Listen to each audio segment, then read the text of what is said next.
In a world that rewards appearance over substance, comfort over character, and noise over clarity, being mentally unbreakable is no longer optional. It's survival. Have you ever felt like life keeps punching and you don't know how to hold the line anymore? Like your discipline fades, your emotions control you, and no matter how much you chase, you never feel grounded? You're not alone.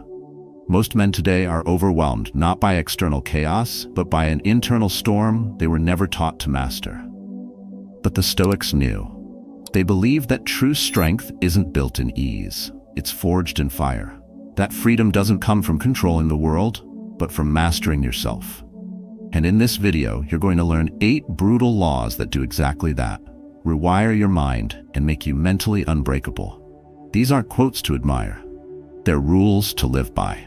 Whether you're battling self-doubt, emotional fatigue, or just tired of being thrown off course by things you can't control, this is your call to arms. You don't need more time, you need a stronger focus. You don't need to be liked, you need to be grounded. You don't need permission, you need a code. So if you're ready to build the kind of mental toughness that doesn't crack under pressure, hit like, subscribe, and share this video with the man who needs to hear it most. Maybe that man is you. Now let's begin. 1. Embrace discomfort to build strength. You don't become unbreakable by staying warm, safe, and well-fed. You become unbreakable when your skin itches from the cold, when your muscles scream under pressure, when your pride is stripped bare, and all that's left is raw, unfiltered will. The truth? Most men aren't broken. They've just been sheltered too long. We were raised in padded chairs, behind glowing screens, in a society that mistakes comfort for safety and calls softness progress. But in reality, every layer of comfort you cling to is one less layer of strength you'll have when life hits.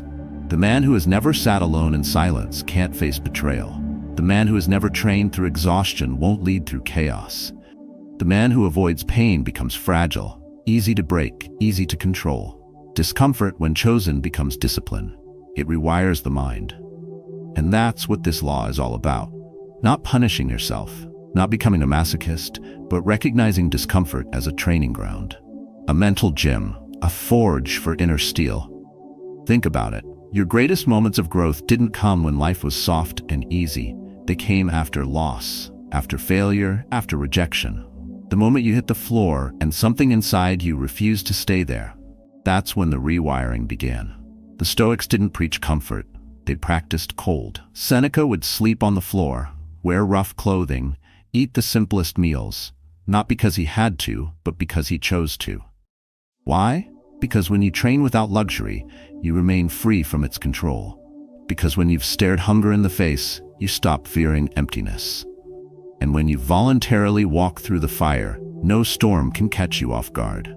Modern men today have traded this wisdom for convenience. They spend more time searching for the perfect morning routine than sitting with the discomfort of their own weakness.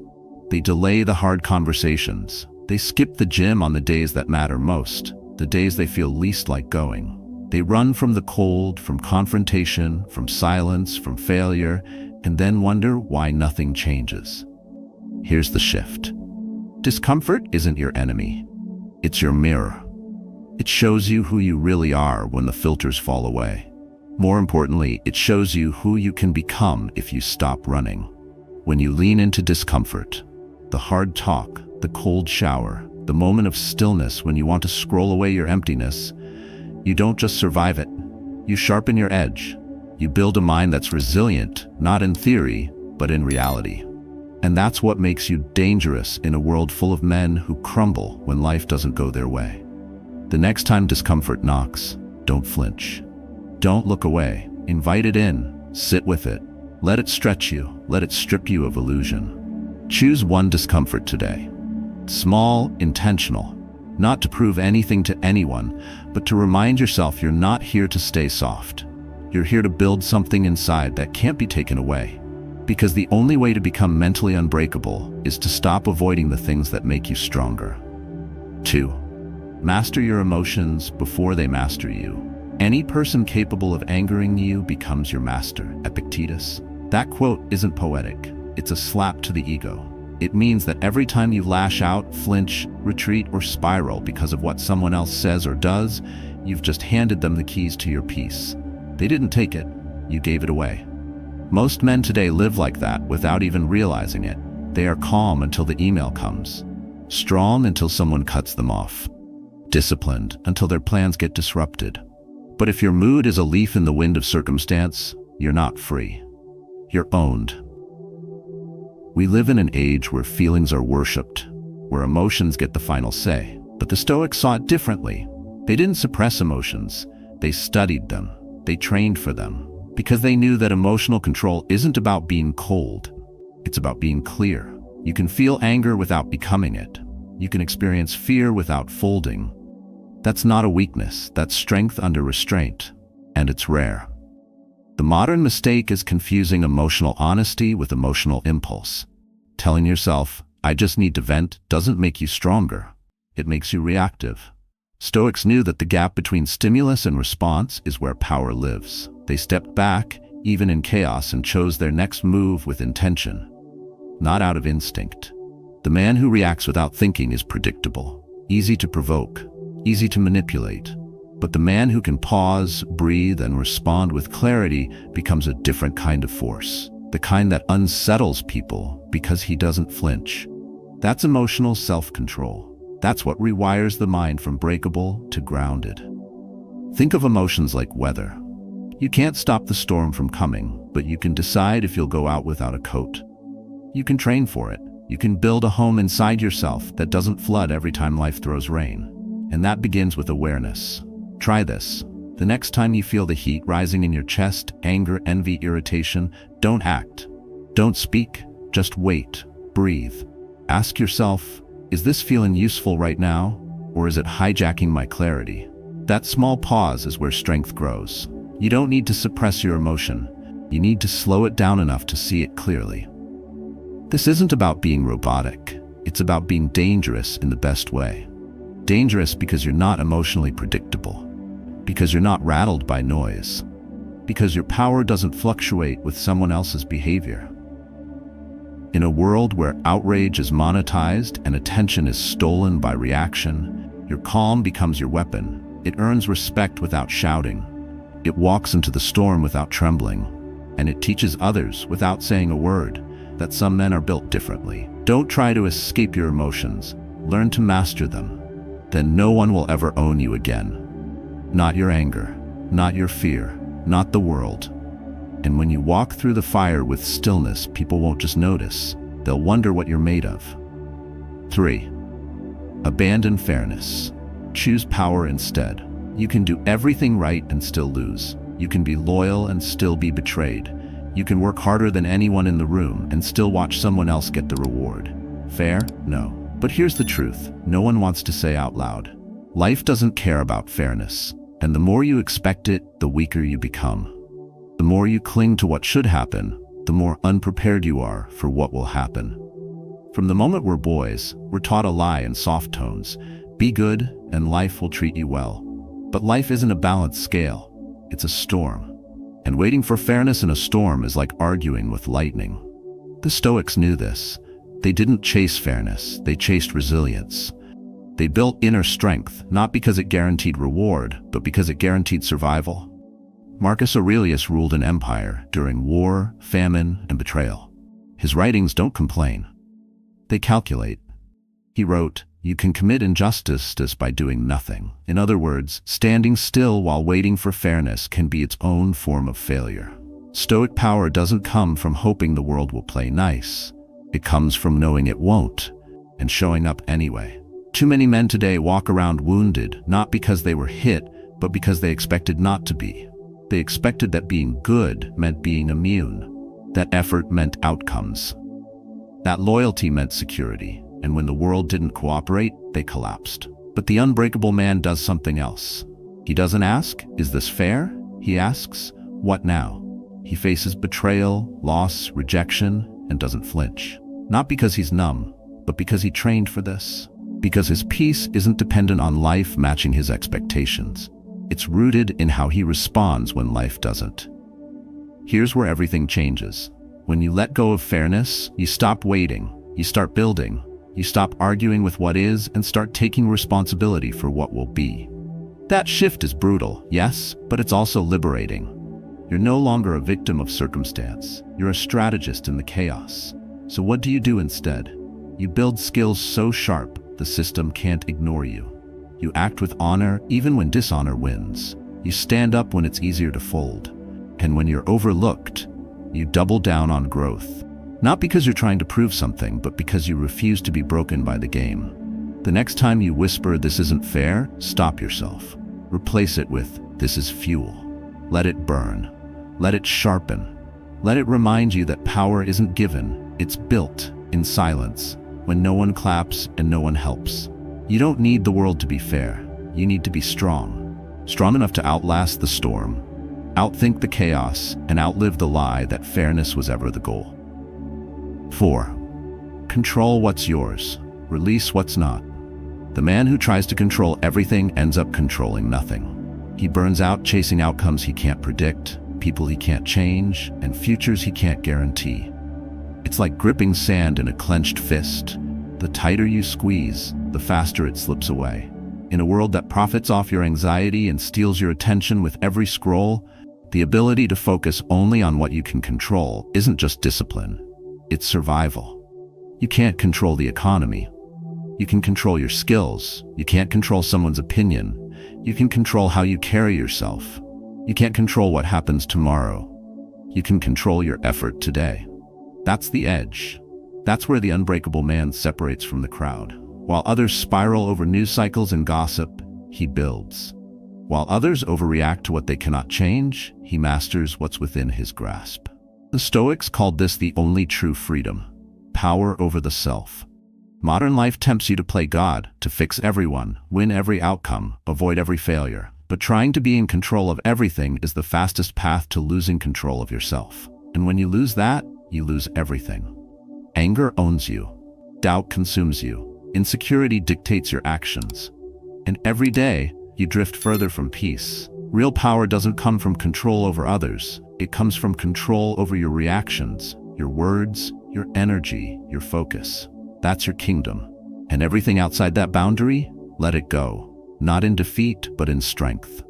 The man who knows what is his to own doesn't waste a single breath on what isn't. Picture a storm. The weak man shouts at the wind, curses the sky, and blames the world for getting wet. The strong man, he grabs the wheel. He adjusts the sail. He can't stop the storm, but he sure as hell knows how to ride through it. This mindset doesn't mean you don't care. It means you care about the right things. You stop bleeding energy into things that never deserved your attention. And that shift, though subtle, is massive. You move from being tossed by life to steering through it. You go from being emotionally hijacked to strategically calm. Try this. The next time you feel overwhelmed, ask one question. Is this within my control? If yes, act with intention. If no, release it without guilt. Not because it doesn't matter, but because you matter more. And every ounce of your energy wasted on the uncontrollable is energy stolen from your growth. You want to be mentally unbreakable? Then stop chasing things that were never yours to hold. Master your space, master your mind. Build inside out, not outside in. Because the man who learns to command himself will always walk through chaos unshaken. That's not philosophy, that's a strategy for life. 5. Practice voluntary hardship. If comfort is your goal, strength will never be your identity. You can't have both, and deep down you know it. Every man who's crumbled when life hit too hard, too fast, too unexpectedly, he didn't lack talent. He lacked preparation. Because real life doesn't warn you, it ambushes you. And if you haven't trained for the hard will break you. Look around. Men today are growing weaker, not because life is harder, but because they've stopped doing hard things by choice. They've outsourced their resilience to convenience. If it's cold, they turn up the heat. If it's uncomfortable, they quit. If it takes time, they scroll past it. But mental toughness doesn't appear when you need it. It's built long before that, through voluntary hardship. The Stoics understood this. Seneca practiced fasting. He slept on the ground. He wore coarse clothes and ate the simplest food, not to suffer, but to remind himself he could. That he would not be broken if life stripped everything away. because when you've chosen discomfort, you no longer fear it. You've been there already and lived. This is the law. Train with difficulty when you don't have to, so you're ready when you have no choice. Waiting for life to test you is a weakness. Building your own tests is a strength. If you only challenge yourself when it's convenient, you'll collapse the moment life becomes inconvenient. Voluntary hardship is not about pain for pain's sake. It's about conditioning your mind to act despite pain, to keep promises to yourself when no one's watching, to delay pleasure, control your reactions, and make decisions from principle, not impulse. This isn't about proving something, it's about forging something. Take a cold shower, not because it's trendy, but because your mind says no. Skip the unnecessary meal, not to punish your body, but to remind yourself that you command it. Train early, not because it's fun, but because it strengthens the voice inside that says, I do what's necessary, not what's easy. That voice is your foundation, and without it, nothing else holds. Imagine a warrior who only sharpens his blade on the battlefield. He won't survive. The sharpening must come before the fight. Your mental edge is the same. You build it in private, in repetition, in discomfort. You choose when no one's watching. And when the real storm comes, illness, betrayal, collapse, you don't ask how to survive. You've already trained for it. This is the shift. Weak men avoid discomfort because it feels like suffering. Strong men embrace it because they know it's armor. And when that armor becomes part of you, routine, embedded, automatic, what once broke you now builds you. Start small, but start. Starve your impulses, face your resistance. Do hard things on purpose, because that's how unbreakable men are made. Not in comfort, not in theory, but in fire. Chosen, repeated, internalized, until it's no longer a test, just who you are. 6. Silence the inner critic. There's a voice inside your head that's been running the show for years, and most of the time, you don't even hear it. It's the one that says, you're not ready, you always mess this up, or why bother trying? It doesn't shout, it whispers, and it sounds just enough like your own thoughts that you mistake it for truth. But here's the reality. Your inner critic isn't your mind, it's your programming. And if you don't confront it, you'll live your entire life under its thumb, second-guessing every decision, sabotaging your own progress, and calling it humility. This voice doesn't care about your potential. It only cares about keeping you safe, by keeping you small. It was built by past failures, old rejections, careless words from people who didn't know better. And over time, it got louder, smarter, more convincing. But the Stoics never taught us to obey that voice. They taught us to interrogate it. Marcus Aurelius reminded himself daily that if you are distressed by anything external, the pain is not due to the thing itself, but to your estimate of it. Now, flip that inward. If you are paralyzed by your own doubt, it's not the situation holding you back, it's the meaning you assign to it. That's where your power begins. Not in avoiding the critic, but in challenging it. Most men wait for confidence before they take action. But the truth is, confidence isn't the cause, it's the effect. It comes after you act in defiance of the voice telling you to wait. That's how the unbreakable mindset is built. Not in silence, but by silencing what doesn't serve you. Picture a battlefield. On one side, you, with your goals, your discipline, your vision. On the other side, a constant stream of noise trying to convince you that you're not enough. You don't need to overpower it. You need to stop giving it the mic. You need to break the pattern. When the thought says, you're not good enough, respond, not emotionally, but with fact. I've shown up every day this week. When it says, you're wasting your time, answer with action. Keep going. This isn't about lying to yourself with fake positivity. It's about reclaiming authority over the inner dialogue that shapes your reality. And that starts with awareness. Watch your thoughts like a soldier watches the perimeter. Don't let anything slip through unchallenged. Build discipline around your self-talk. Sharpen it, train it. Replace default doubt with deliberate direction. So when you hear that voice tomorrow, because it will come back, don't panic, don't obey. Look it in the eye and walk straight through it. And if you fall, get back up without apology. Because the real strength isn't in never hearing the critic. It's in refusing to believe him. That's how unbreakable men think. Quiet on the outside, grounded on the inside, and louder in action than any voice could ever be. 7. Fall in love with the process, not the reward. The man who chases the trophy often drops the sword, because while his eyes are on applause, his discipline slips, his focus drifts, his core softens, and when the praise fades as it always does, he's left with nothing but confusion. That's the problem with results. They're unpredictable, they're often unfair, and they're never fully in your hands. But process? That's yours. Every rep, every word, every early morning and late night grind. That's the real reward. In today's culture, everything screams win or you're worthless. Followers, status, six-figure launches, approval from people who won't remember you in a month. But the Stoics would call this spiritual slavery, being bound to outcomes you can't control. Epictetus said, "Freedom is the only worthy goal in life. It is won by disregarding things that lie beyond our control." And nothing slips further out of your control than how the world reacts to your effort. Most men today work for validation. They like to be admired. They post to be seen. They build, hoping someone claps. But when the likes stall, the comments quiet, or the promotion goes to someone else, they collapse inward. Because their identity wasn't in the work, it was in the recognition. And that's dangerous. Now flip that. Imagine a man who writes, not to go viral, but to sharpen his thinking, who trains not for aesthetics, but for mastery, who builds not for praise, but because building is who he is. That man is unshakable. Because his value isn't assigned, it's chosen. His self-respect doesn't fluctuate with results, it's anchored in the repetition. He wins the moment he shows up with intention, no outcome required.